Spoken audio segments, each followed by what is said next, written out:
Do you want to introduce yourself, what you do? Yeah, so my name is Teter. The role I'm in now is not fundraising, but I was previously in the fundraising world doing fundraising for schools in San Francisco. So did Tina help you with that part of the Yes. process? Yeah, What challenges did you have that led you to use and talk to Tina about ImpactPro Tech?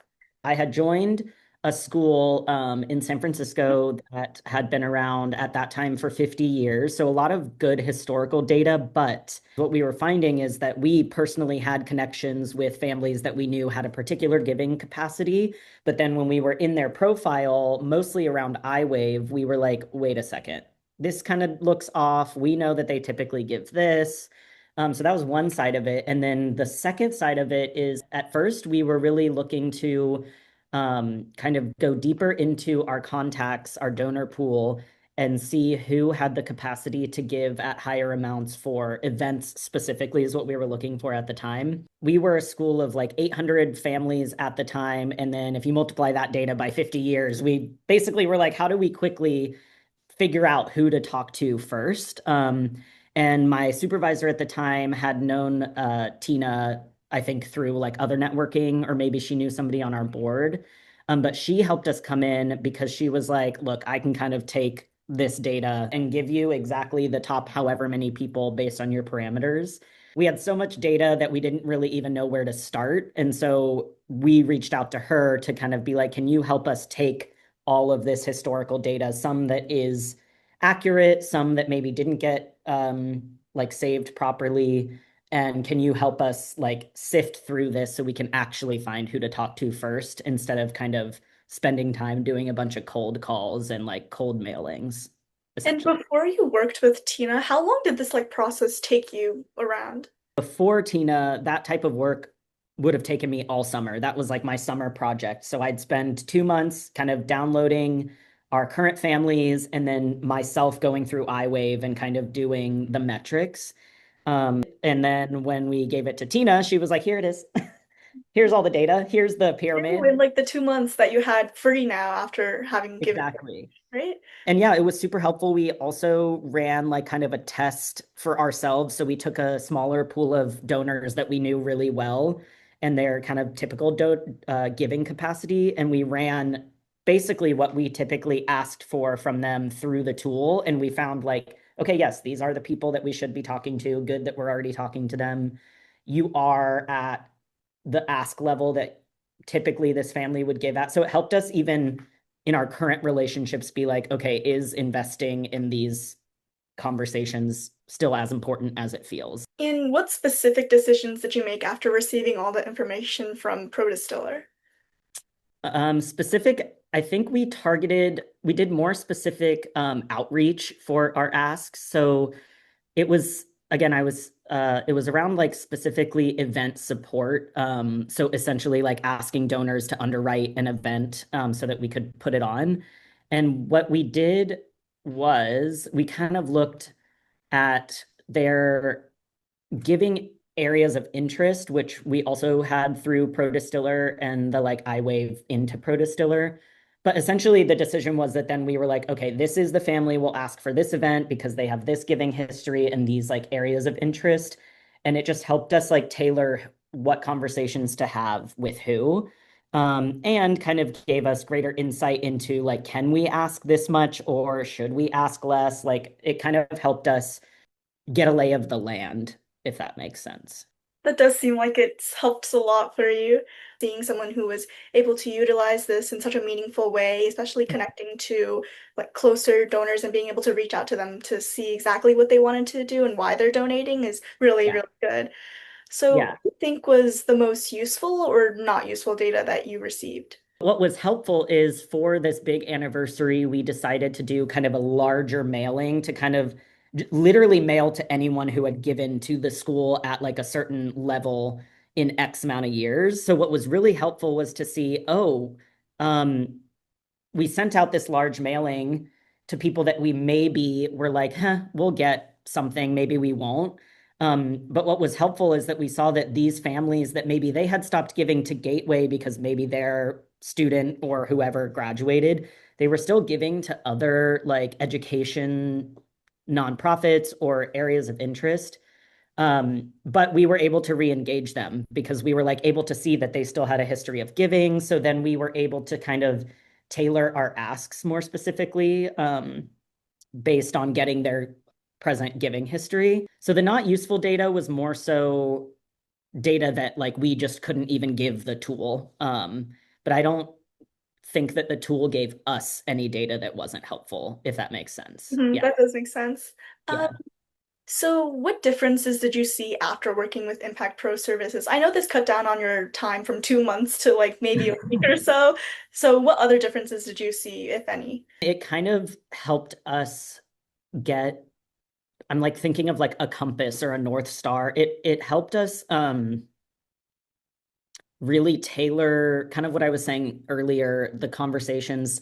Let's say we got like 10 people we put into this thing, and we're like, well, we know we have X amount of relationships with these people. We're really investing in these people. But then the tool tells us, hey, actually, their giving capacity is like significantly lower than either they presented themselves or the data that we had. And so it just helped us like differentiate who were kind of the bigger fish to go after.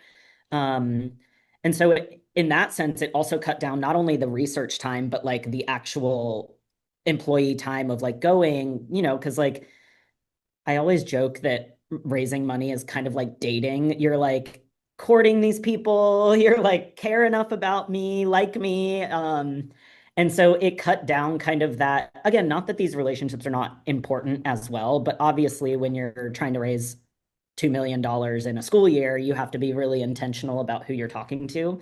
So the difference too there was just cutting down on like chasing maybe a lead that is not going to be as fruitful. Like maybe that relationship is still important, but it helped us differentiate, are these community people that like will engage them as like volunteers and they want to be involved this way, or will they be financial stewards as well? It cut down on the research time, it cut down on the project. It gave us a much better view of what our actual ask capacity was. So my role in the team or my portfolio was our families.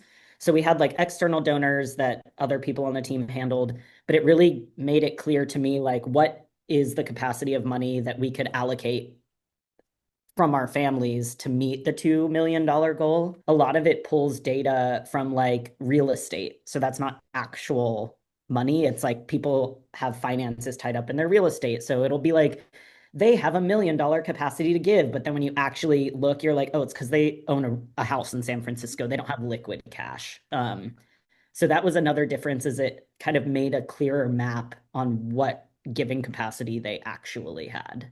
And we weren't just guessing anymore.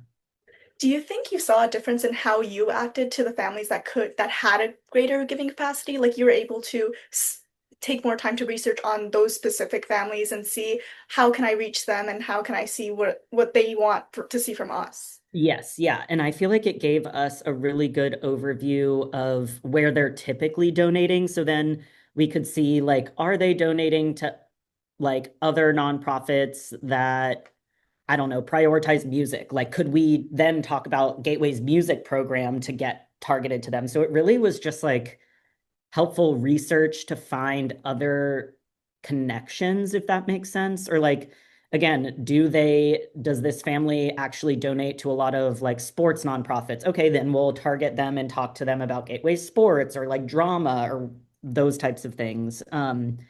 So yeah, I would say it definitely gave us more insight in how to talk to the families themselves. It made a difference in the types of conversations we were able to have. And it also, yeah, it showed us if we were, for lack of better word, like barking up the wrong tree. Like, are these people really not going to give us a gift in the end? And now we're just like investing in, again, still an important relationship, but not the relationship we needed at the time. And what are some of your ongoing fundraising challenges? I know you're really not in that fundraising sphere as of right now, but did you have any challenges when you were working in fundraising? Yeah, so it was really interesting actually moving from the Gateway charter schools and to Presidio Hill because Presidio Hill was a private school. So that was a completely new experience for me. They were still technically a 501c nonprofit as an independent school, But I went from like at Gateway, it was pretty easy to get the message across about why it was important to invest in Gateway. It's public education. There's like a bunch of particular, like not necessarily extracurricular, but like school-based initiatives that are really easy to pin fundraising on. And then at a private school, it's really interesting because these parents are already paying like $60,000 a year. And then you're going to them again to be like, but can you give me even more money? Um, and that was an interesting challenge, but that's where like the tool was really helpful because we could go back and see, did these families, for example, if some of the families transferred to Presidio Hill in middle school, we could use this tool to see the level of giving, if at all, those families were giving to their previous private school. The ongoing issue at Presidio Hill is how do we Mhm. make these people who are already paying an arm and a leg to reinvest in the school. Mhm. Um, and then I think, this is just a hard time in general. I joined development like post-COVID, so I really don't even know what the landscape like looked like before and how it was to fundraise before. And again, like education is a better niche. I always am like, if I'm going to go back into fundraising, I'll go back to education because it's easier, I feel like, to get people to give there. But yeah, I think the ongoing frustration is just like money is tight. People are feeling it. They either may already be paying an exorbitant amount of money to send their kid to a school. Um, but again, that's why the tool was really helpful because it not only took, for example, I had actually, while I was at Presidio Hill, I had reached out to Tina to start the same project again at Presidio Hill. And that school had been around since 1918. So they really didn't have good records of things in terms of like giving history and donor history. And that was a challenge there is like, well, if we don't have the data, then what can we do? What other services would you like to see from Impact Pro? I'm thinking more along the like user experience side. Like, let's say there's areas of interest and you put in all of the data. It would be cool to be able to get like a map of okay, where is your donor history like really investing money? Like I'm thinking about like an interactive map where it's like you could click into education and then you see all the people who are donating to education, or you could click into like again music and you see all the donors. So I think like the tool itself is great. The only thing I can think is like more fun visual aids to like Mhm. dissect or look at the data. Mhm. That makes sense. How Yeah. did you get into nonprofits and what really brought you into this space? I got into nonprofits because I came through a women in gender studies Mm, master's program. And I am also the type of person who definitely needs some kind of purpose work in the work that I'm doing. So even here at this for-profit company, I have this little niche where I'm like still doing purpose work. So that's how I got in the nonprofit space. And then I kind of bounced around. So I went back into the private sector, back into the public sector with the schools, and now back into the private sector. did you see any fun and really like inspiring stories when you were out working with people, or just like maybe a donor story that really touched you? This family paid to well, not even revamp. They built out an entire wood shop at the school because they were like, it's important for kids to like learn how to work with tools. Um, and things like that. So that was a donor story that was impactful to me because they still are involved with the school even though their kids left. So that's something that I really appreciate is like the families who continue to give. Often their giving drops once their kids leave, but there are some families that like will set up, they'll be like, here, our kid is about to graduate, but for 5 years after, we're still going to give this amount of money because we know that somebody did that for our kid in the school. And essentially that like we're all in it together and we all benefit from investing in the school. That's the type of story that I really appreciated. And then at Gateway, what I really liked is that there were many board members, so not direct donors, but obviously donors through the board Mhm. who had no connection to Gateway like familially, but they just liked the work that was being done. I think really the stories that get me are just like people who know out of the goodness of their heart that it's the best for all of us if you pay it forward. And this person whose net worth is like $26 million is still giving large amounts of money to this school because they think it's important. So yeah, It's good to know that people do care about some things, even though they get more money, and instead of saving it, they're giving it back to where they probably came from, which is, I'm glad to see that it's still around. exactly. Yeah, I was genuinely pleasantly surprised. I never grew up going to private school or anything like that, and so I'd never even been around people who were that rich in my life. So it was really really nice to see that they were, and they're like very involved. They like volunteer. Like every time I had to do an event, they were the first people to be like, "Oh, we'll be there. We'll volunteer." And I was like, "Oh, okay, wonderful. I love it." Well, th those are all my questions right now. Do you have any closing remarks or anything? I know Tina's actually going to work with one of my colleagues from the school for SF Girls Chorus, which is exciting. But yeah, no, Thank you so much. Bye.